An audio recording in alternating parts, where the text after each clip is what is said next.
कब से कुंडली देखे जा रहा है, कुछ बताएगा भी? हाँ बेटी, बताऊं ना, इसकी शादी का योग कब बनेगा? हर लड़के को रिजेक्ट कर देती है। इतनी देर में आलिया भी जॉगिंग से घर वापस आकर उनके साथ ही बैठ जाती है। अरे आशीष भाई, आप, मुझे सुबह से ही लग रहा था कि कुछ अपशगुन होने वाला है। देखिए, आप आ गए।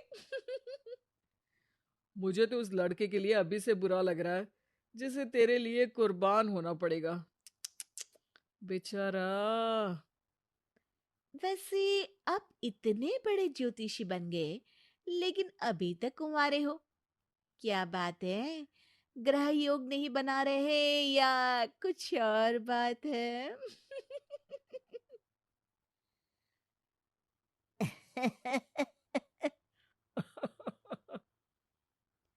आलिया की इस बात पर वो और उसकी दादी हंसने लगते हैं, जिन्हें इग्नोर करते हुए माँ एक बार फिर उसकी शादी की बात पर आ जाती है। बेटा, इसकी बात का बुरा मत मान। तू ये बता कि दिक्कत क्या है? अरे मौसी, सबसे बड़ी दिक्कत तो इसके जिद्दीपन की है।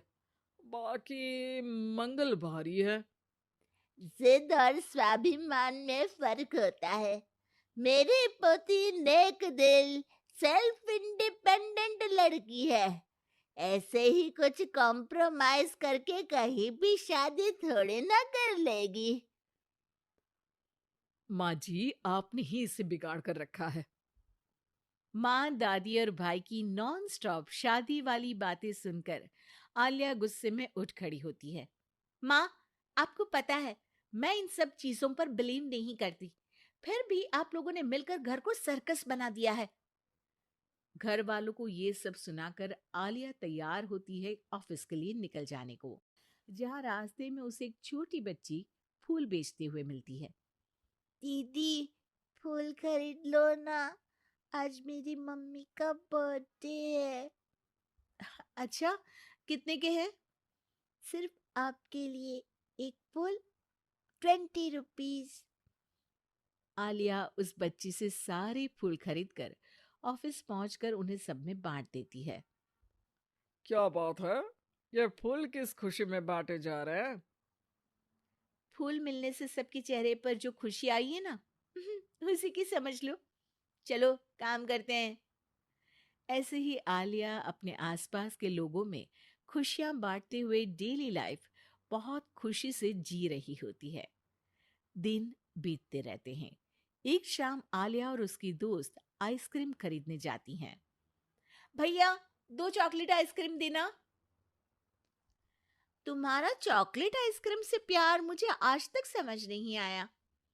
आइसक्रीम लेकर आलिया की दोस्त तो वहां से चली जाती है, लेकिन जैसे ही आलिया जाने लगती है, तभी एक जरूरतमंद बच्चा उसके पास आता है। दीदी, आइसक्रीम खिला दो। आलिया बिना कुछ सोचे अपनी आइसक्रीम उसे दे देती है। ये सब देख वहीं खड़ा देव आलिया के पास आता है। आप उसे पैसे भी तो दे सकती थी। हाँ, दे सकती थी, पर पैसे तो आगे उससे कोई दूसरा भी छीन सकता था। लेकिन इस आइसक्रीम को खाकर उसे जो खुशी मिलेगी ना, वो कोई नहीं छीन पाएगा। वाह, डीप थॉट। आज से मैं भी ऐसे सोचना शुरू करूंगा। वैसे मेरा नाम देव है। हेलो देव, मैं आलिया हूँ। और इस तरह दोनों बातें करते हुए साथ चलने लगते हैं, जिसके बाद धीरे धीरे दोनों की बातें और फिर मुलाकातों का सिलसिला शुरू हो जाता है। इसी तरह कुछ महीने बीत जाते हैं। अब दोनों एक दूसरे को पसंद करने लगते हैं। मेरी मम्मी को उनके सोशल वर्क के लिए सम्मानित किया गया है, तो आज फैमिली डिनर में तुम भी आ सकती हो। अगर तुम्हारी मम्मी की गिफ्ट के लिए तुम मेरे साथ शॉपिंग चलोगी, तो जरूर आऊंगी। दोनों शॉपिंग पर जाते हैं और रात को आलिया देव की मम्मी के लिए सुंदर लाल साड़ी लेकर डिनर पर पहुंचती है, जहां गिफ्ट देने और थोड़ी बात करने के बाद सब डिनर करने बैठते हैं। आंटी, आपको साड़ी कैसी लगी? अ, ठीक है। मतलब मैं एक सोशल वर्कर हूँ, तो ज़्यादातर सोबर कपड़े ही पहनती हूँ। डोंट वरी, मम्मी के इस स्पेशल मौके पर ये साड़ी जरूर पहनेंगी। इसी तरह बातें आगे बढ़ती हैं और डिनर खत्म होने पर आलिया घर वापस आती है, जिसके बाद से ही वो देव के साथ बात करना बंद कर देती है।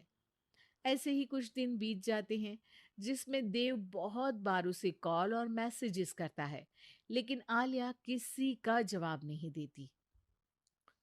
क्या हुआ? सब कुछ तो अच्छा चल रहा था, फिर तुमने देव से बात करनी क्यों बंद कर दी?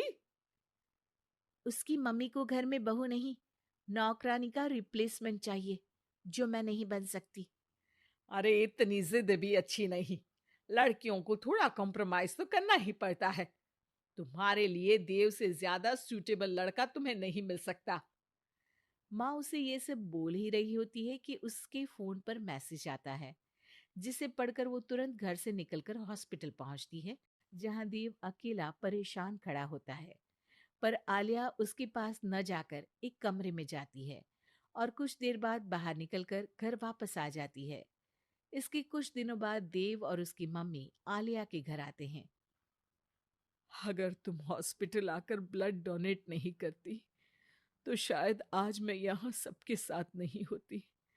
तुमने मेरी आंखें खोल दी।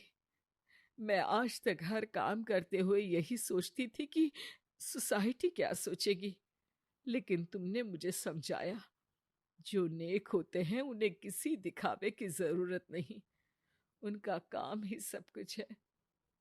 आंटी, अगर देव ग्रुप चैट में ब्लड नीडेड का मैसेज नहीं डालता तो मुझे पता भी नहीं चलता। वो तो ठीक है, तुमने साड़ी नोटिस की? स्पेशल मौका। आलिया, मैं खाना बना लूंगा, घूमने जाने पर सारा सामान उठा लूंगा।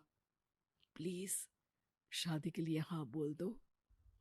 अगर खाना दोनों मिलकर बनाएं और घूमते हुए जब जो थके दूसरा उसे लाइफ लॉन्ग संभालने का वादा करे तो डील पक्की।